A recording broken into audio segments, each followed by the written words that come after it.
Bizni tomosha qilib o'tirgan sizdek insonlarga kuningiz fayzli hamda barokatli bo'lsin deymiz va o'z navbatda hozir siz ko'rdingizki, oshqovoq haqidagi lavhadan keyin G'iyos Boytoyev ijrosidagi ajoyib tarona sizning ko'nglingizga manzur bo'ldi va har doimgidek, odatdagidek eng yaxshilari ana shunday bizda. To'g'rimi Nilfarxon? Albatta. Siz bilan mana maza qilib, aynan taronalarni ham tinglab, video klipni tomosha ham qilyapmiz-da. Yaxshida kayfiyatni ko'tarish naqadar maroqli. Rostdan ham bugun yaxshi kayfiyatda o'tiribmiz va yaxshi narsalarni o'ylayapmiz-da. Demak, mana shu yaxshi narsalarni o'ylash ham kerak ekan. Psixolog opamiz bekorga bizga shuncha maslahat bermadilar. Aynan teletomoshabinlar, siz ham amal qiling. Kayfiyatni ko'tarish albatta birinchi o'rinda o'zingizga bog'liq.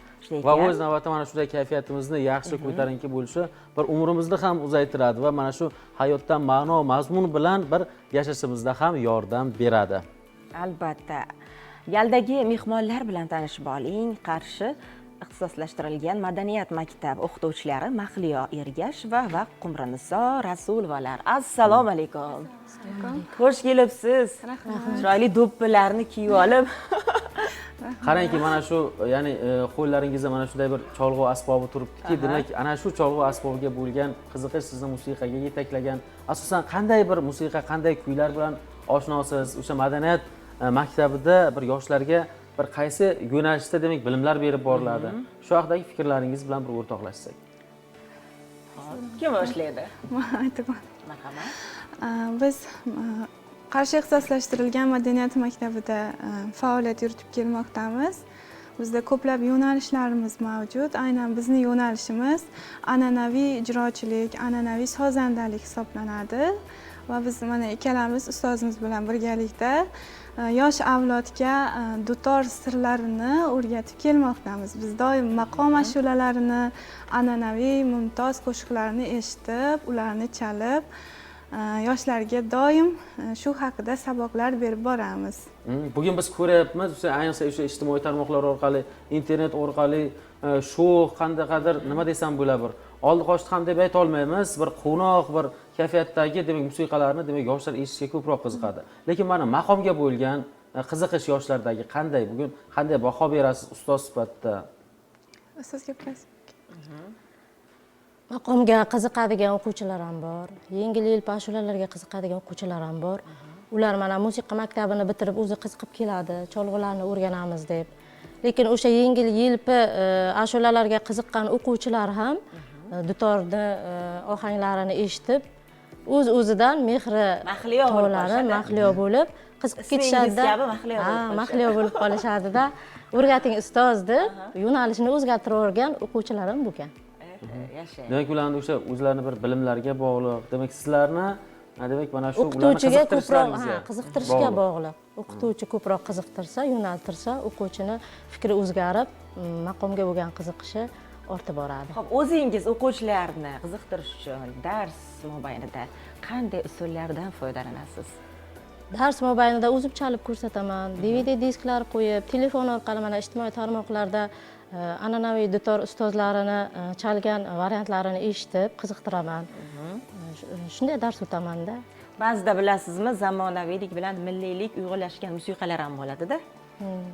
Mana shundan ham bir saboq olib deymiz, eshitib o'quvchilarga ham o'rgatsangiz kerak-a? Ha, o'shanday hollarda ham ular fikrini almashtirib, o'sha milliylikni bog'lasa bo'lar ekan, sho'x ashula qo'shiqlarga ham deb fikrini o'zgartirib, yanada o'qishga qiziqishi ortadi. Unday nimalarga qarab. Juda ham yaxshi. Hozir endi so'z isboti bilan deyshadi. Qaysi musiqani chala berasiz? Kim birinchi boshlaydi? Qumriniso Bu kishi boshlasinlar. Qumriniso marhamat boshlaysiz. Qanaqa kuyni eshitamiz endi? Rahmat kattakon. Xalq kuyi bilan Nolish kuyini sizlarga chalib beraman hozir. Eshitamiz, marhamat.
ham yaxshi yurakdan demak chaldilar va biz ham yurakdan tingladik. Bu nimasi bilan nolish deb nomlanadi?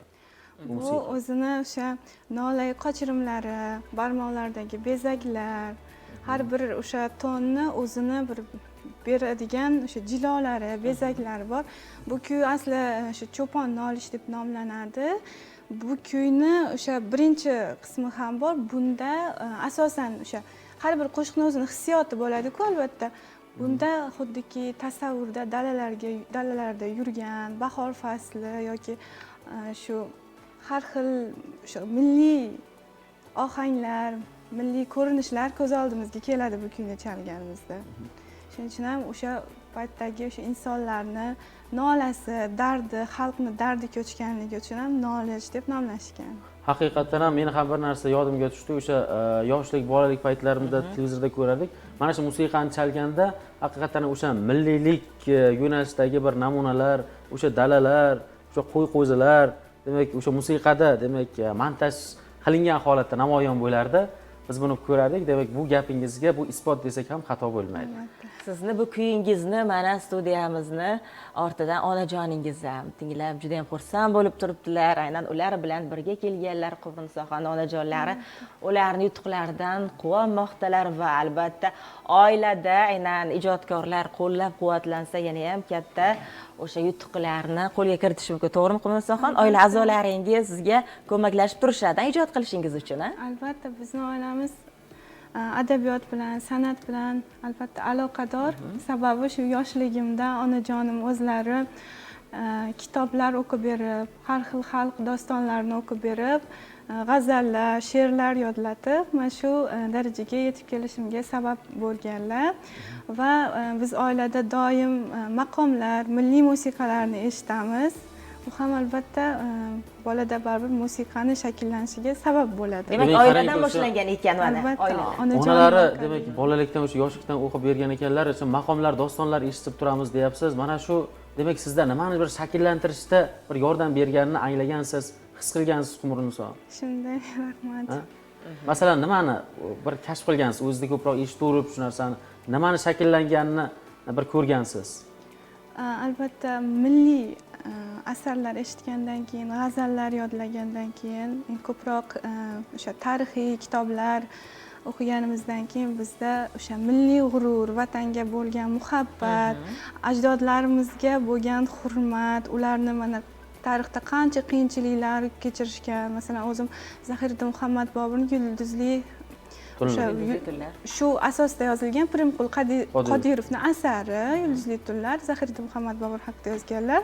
Mana shu asarni o'qiganimizda qanchalik biz uchun jafo chekib, qiynalib, mana shu hozirgi holatga kelishimiz uchun ularning qanchalik hissasi katta ekanligini o'qib bilganimizda, o'sha paytlarda ham adabiyot, musiqa rivojlangan. Saroylarda, ayniqsa shoh huzurida bizning milliy maqomlarimiz ijro etilgan. Mana shularni ham o'qib shu o'sha paytda qiyinchilik davrida ham shu musiqaga bo'lgan e'tibor bo'lgan, biz mana shunday ozod vatanda yashab turib milliyligimizni anglamasligimiz bu yaxshi narsa emas. O'shaning uchun ham albatta ularning izidan boraman.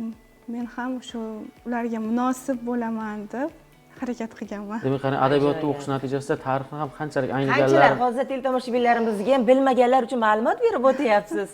Aynan mana shu asarni o'qimaganlar bugun albatta o'qishadi ular.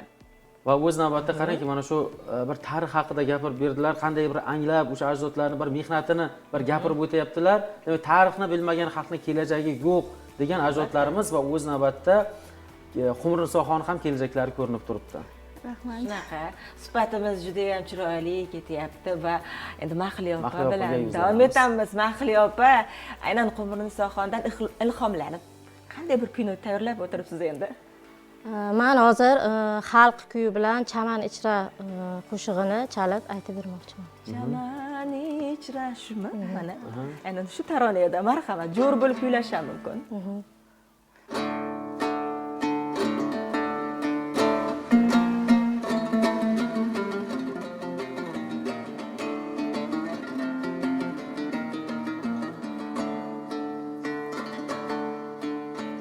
Bog'da bulbul sayraydi, chaman ichra.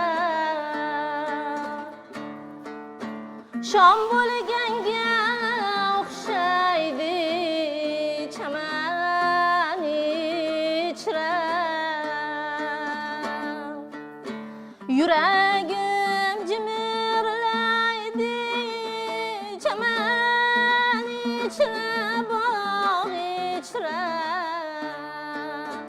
Yor kelganga o'xshaydi, chaman ichra. Yor kelganga o'xshaydi, chaman ichra.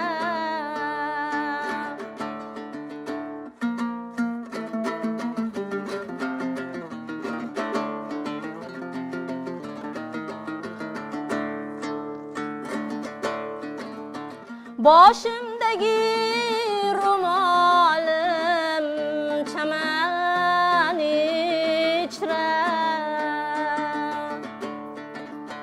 Gul shoxiga ilindi, chaman ichra. Kimni tutgay o'g'lim, chaman ichra. Yolg'izligim bilindi, chaman ichra. Yolg'izligim bilindi, chaman ichra. Bekor to'xtatdingiz. Haqiqatan ham maza qildik. O'zim xuddiki bahor kunlarida chamanlarning ichida yuribmiz. Chamanlar, gulzorlar ichida.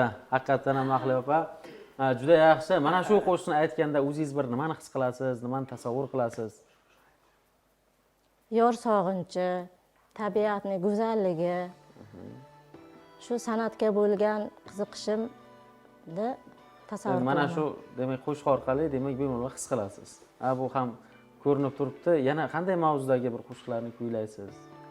Xalq ijodiyoti, folklor ashulalar, maqom kuylari aralash. Yana boshqalar bormi demoqchimiz, bizga yoqdi-da. Yana kutamiz keyin sizdan. Yana davom etamiz. Marhamat.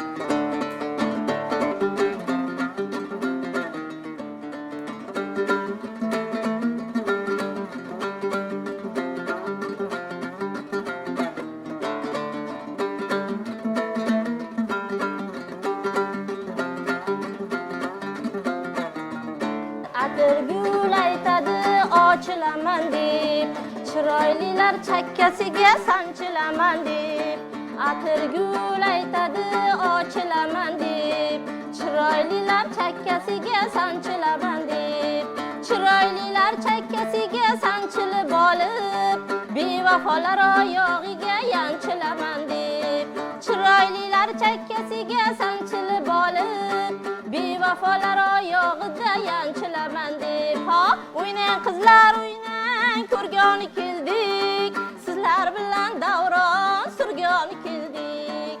O'ynang qizlar o'ynang, ko'rgani keldik, sizlar bilan davron surgani keldik, sizlar bilan davron surgani keldik.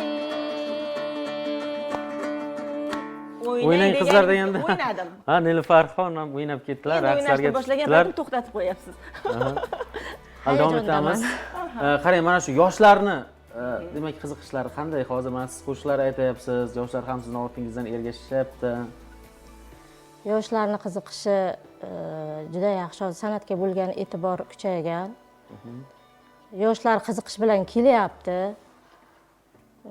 Biz o'sha qiziqishiga qarab, misol uchun faqat kuylar o'rganishni xohlaydigan o'quvchilar bor yoki chalib qo'shiq aytishni o'rganuvchi o'quvchilar bor. O'sha qiziqishiga qarab kuylar o'rgatib boryapmiz. Demak, masalan, qancha miqdordagi yoshlarga aytaylik, o'sha chalishga qiziqish ko'proq va qanchalari demak ikkalasini jo'r bo'lib birgalikda bir aytisha oladi. Ko'proq jo'r bo'lib aytish qiyinroq, jo'r bo'lib aytish miyani ikkiga bo'lish degani. Xayol ham kuyga ketadi, ham qo'shiqqa ketadi.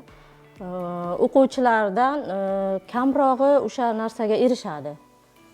Lekin ko'plari xohlaydi-yu, 2 yil kamlik qiladi, o'rgana olmay ketib qolganlar ham bor. Faqat chalishga e'tibor beradi-yu, qo'shiq aytishni o'rgana olmay bitirib ketib qoladi. Ko'proq vaqt kerak demoqchisiz.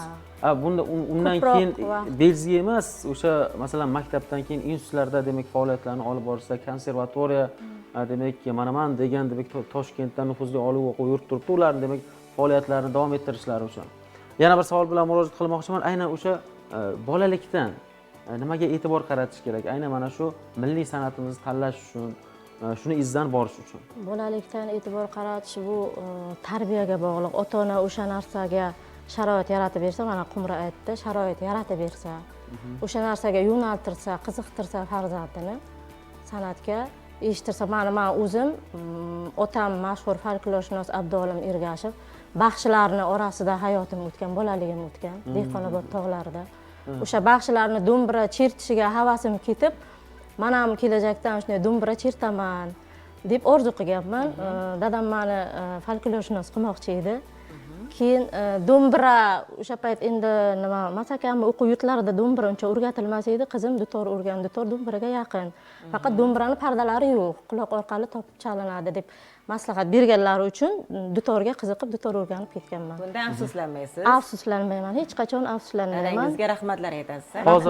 Hozir aytayaptilar, ya'ni men ham eshitib demak qarangki, Abduolim Ergashevning qizlar ekanlar. Menda ham o'sha akademik litseyda dars berganlar. Juda ham bilimlari shu qadar yuksakki, biz ham ko'plab demak bir ma'lumotlarni o'rganganmiz, demak ilm olganmiz. Demak folklorshunoslikka bo'lgan qiziqishingiz ham demak dadangiz tufayli uyg'ongan. Otamni izidan Biz bir borish folklor qo'shiqlarni ham aytib turasizmi? aytib turaman. Shulardan namunalar ham Yana eshitmoqchimisiz? ijro etib bersalar juda yaxshi bo'lardi. Endi chalib aytmaganman. Endi shunday ansambllar bilan qo'shilib birgalikda jo'r bo'lib, aha, juda ham soz. Agarda kuylab bermoqchi bo'lsangiz, bir shingil uni ham eshitishimiz mumkin, ixtiyoriy. Xohlasangiz yoki unga qadar tayyorgarlikni ko'rib turing. Men SMSlarni o'qib turaman. Assalomu alaykum, fayzli kun ijodkorlari, yaxshimisizlar? Biz Qashqadaryo viloyati Yakkabog' tumani Madaniyat qishlog'ida istiqomat qilamiz va mana shu yerda faoliyat olib borayotgan, aynan ular bog'chada faoliyat olib borayotgan, aynan tarbiyachi ekanlar va qolaversa ustozim deyaptilar. Beginay va Dilfuza opani yaqinlashib kelayotgan 1-oktyabr ustoz va murabbiylar kuni bilan chin qalbdan tabriklab, farzandlarini baxtiga sog'u salomat bo'lib yursinlar va ta'lim tarbiya berishdan hech qachon charchamasinlar. Mana shunday sharafli va mas'uliyatli kasblarda omad tilayman. Doimo elimiz ardog'ida bo'lib yursin deya ularni shogirdlari, o'quvchilari Dilxushbek va Pokizaxonlar hamda barcha ota-onalar nomidan ustozlarimizni tabriklaymiz deganlar. Biz ham tabriklaymiz. Va navbatdagi SMS: Assalomu alaykum. Hurmatli Fayzlikon ijodkorlari, men Mirishkor tumani Chandir qishlog'idan Norqul O'rinov bo'laman va albatta o'g'illarim deyaptilar. Farruxjon, Faxriddin va qolaversa Latifjonlarni, yaqinlarini chin yurakdan bugungi kun bilan muborakbod etgan holda Faxriddinjonni bugun tug'ilgan kunlari ekan, tabriklab qutlab qo'ymoqdalar va yaxshi bir taronalardan birini aynan ular uchun taqdim etsangiz degan iltimoslarni ham yuborishgan Akbar aka. Albatta bizga ham mana shu fursatlar yetib kelyapti. Bir ajoyib qo'shiqni tinglasak, maza qilib orom olsak, yanada kayfiyatimiz mana milliy qo'shiqlardan keyin zamonaviy bir taronalar bilan uyg'un bo'lardi. Tomoshabinlarimiz esa bunday ko'tarinkilikka kutib qolamiz. Marhamat. Albatta, tug'ilgan kuningiz muborak bo'lsin aziz yurtdoshlar va mana bu tarona sizlar uchun tuhfa etiladi.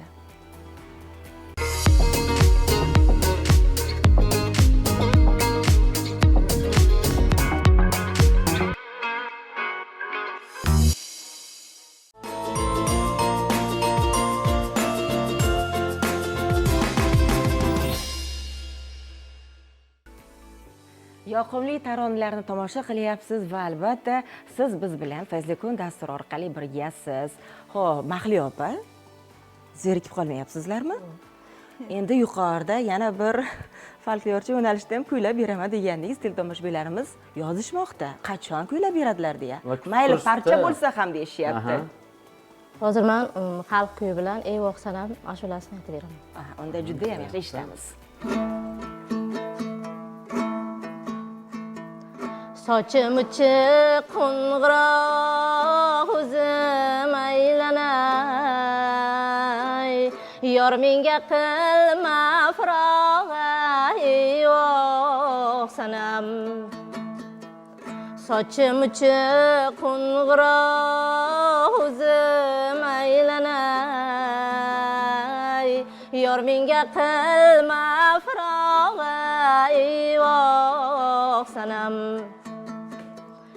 Yor menga qilsang firoq o'zim aylanay,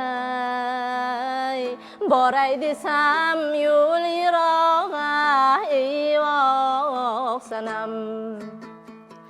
Doda yora o'zim aylanay, aylanaman kimni yorsiz ey voq sanam. O'rgilaman kimni yorsiz ey voq sanam. Rahmat.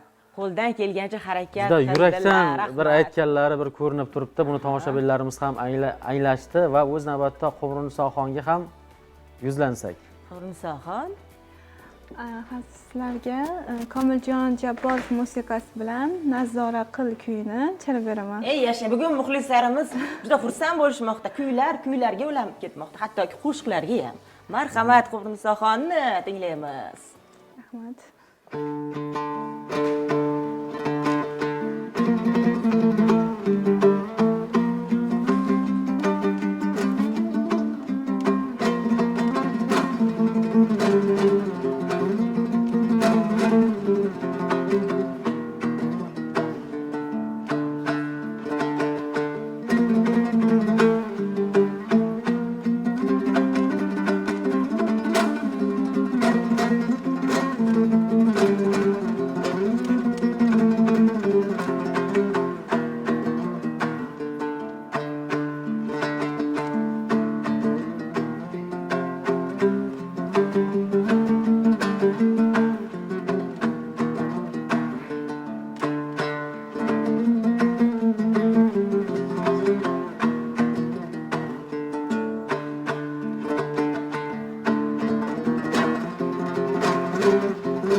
albat quvurnisi juda ham ajoyib va vaqt qanday o'tganligini ham sezmay qolyapmiz. Juda ham yurakdan bir chertganlari haqiqatdan ham yuragimizga kirib bordi. Qarangki, o'sha qumurso hozir shunday chalayapsizki, biz buni o'sha qalbdan his qilyapmiz. Yuqorida ham aytib o'tdik. Demak, mana shunday bir kuylar bilan, mana shunday ohanglar bilan hozir mana shu san'at musiqaga bir katta e'tibor qaratilyaptiki, ko'plab tanlovlar ham o'tkazilyapti nufuzli. Ana shunday tanlovlarda ham qatnashgan bo'lsangiz kerak, shogirdlaringiz ham bo'lsa kerak ular orasida. Bir qanday bir o'rinlarni olgansiz, shular haqida ham gaplashsak. Mana shu yil magistraturani tugatdim. Yunus Rajabiy nomidagi O'zbek Milliy musiqa san'ati instituti maqom chalg'u ijrochiligi kafedrasining magistratura bo'limida 2 yil davomida o'qidim. Va bu mikrofonni olib bersam sizga.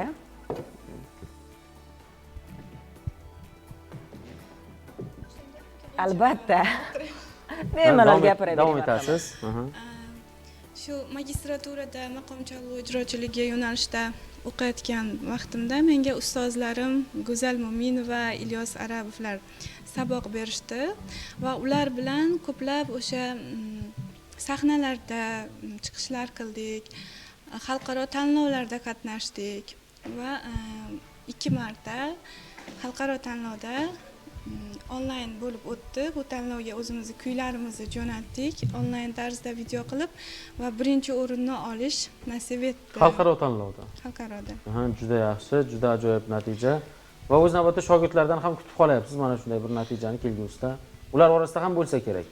Endi mana shu yil ish faoliyatimni boshladim. Hozir ixtisoslashtirilgan madaniyat maktabida.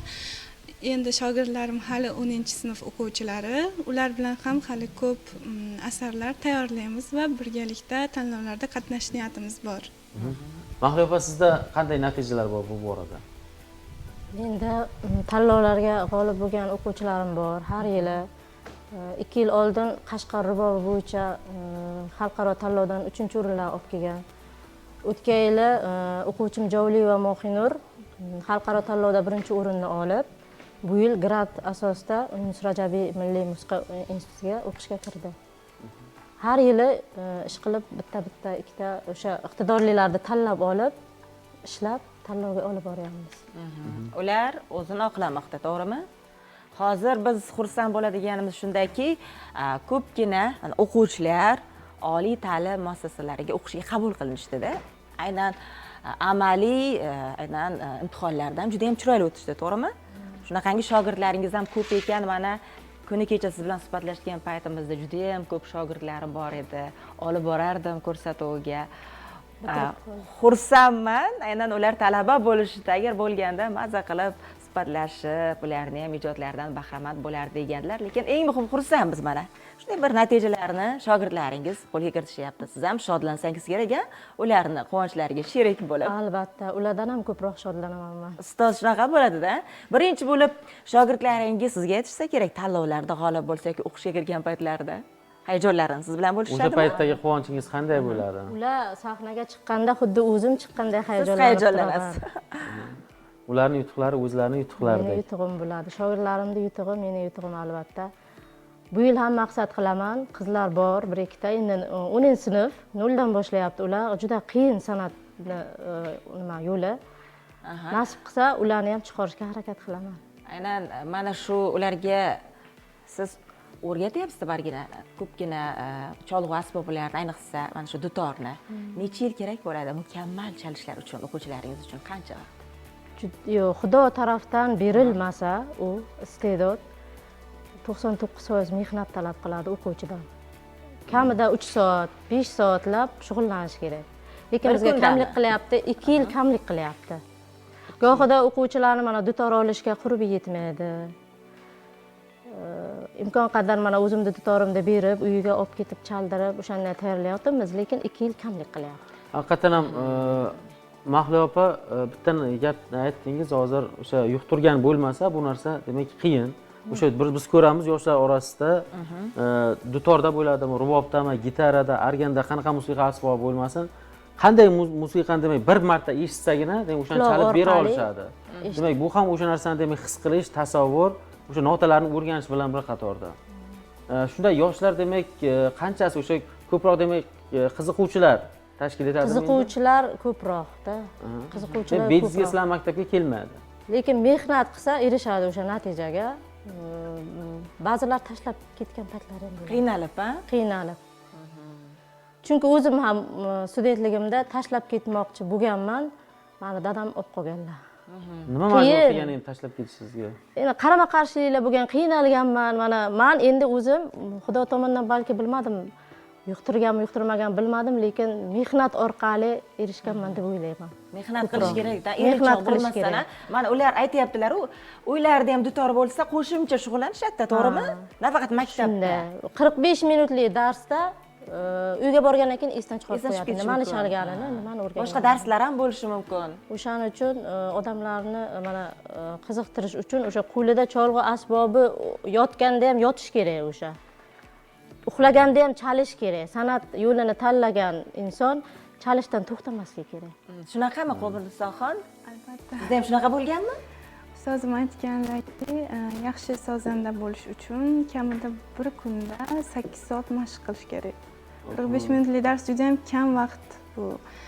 Bir kunda 8 soat, 9 soatlab hech bo'lmaganda 4 soat bo'lganda ham mashq qilib turish kerak. Chunki qo'l pardalarda yurish kerak, notani qidirmasdan o'zi topishga harakat qilish kerak. Shundagina kuyni his qila oladi. Mana shu mukammallik demak insondagi ko'plab mehnat va mashg'ulotlar natijasida yuzaga keladi.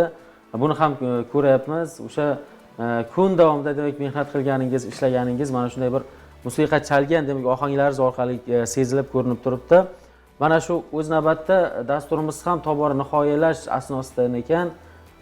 Mana shu yakuniy so'zlar, tomoshabinlarga, yaqin insonlarga aytadigan dil tilaklaringizni ham aytish imkoniyati bor sizlarda. Mahliyo opa, Xomniso, marhamat. Maqsadlar bo'lsa bemalol vaqtdan foydalanib, Mahliyo opa, marhamat boshlab bersangiz, qanday oldinda rejalar bor, maqsadlar va yaqinlashib kelayotgan ustoz va murabbiylar bayrami bilan ustozlaringizni ham tabriklab qo'yishingiz mumkin.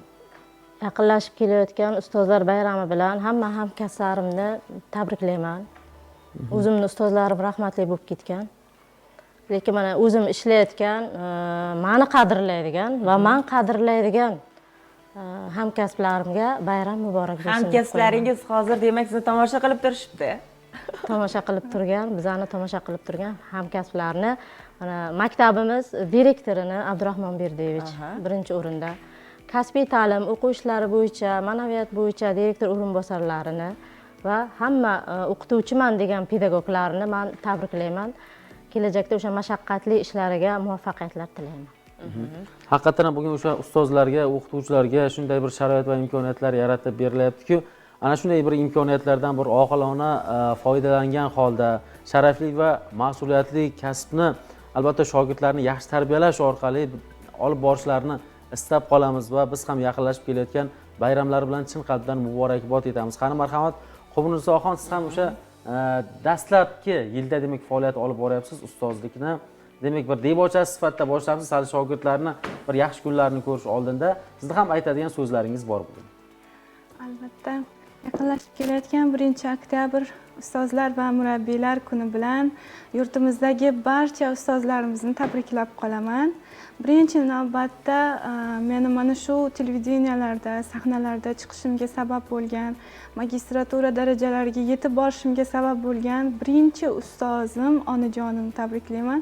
Chunki onajonim o'zlari ham o'qituvchilar, psixolog vazifasida faoliyat yuritib kelmoqdalar.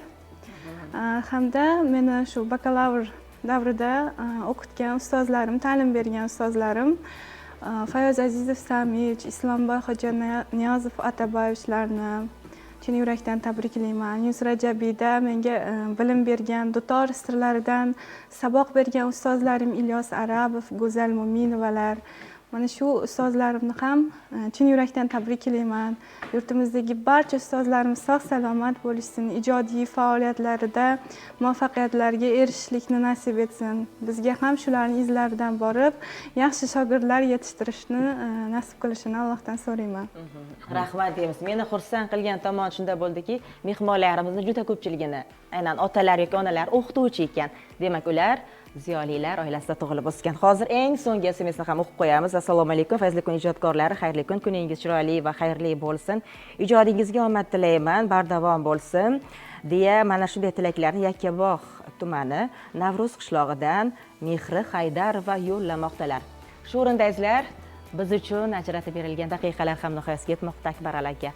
Ana shunaqada vaqt bizni kutmaydi. Vaqt tezkorlik bilan o'tadi.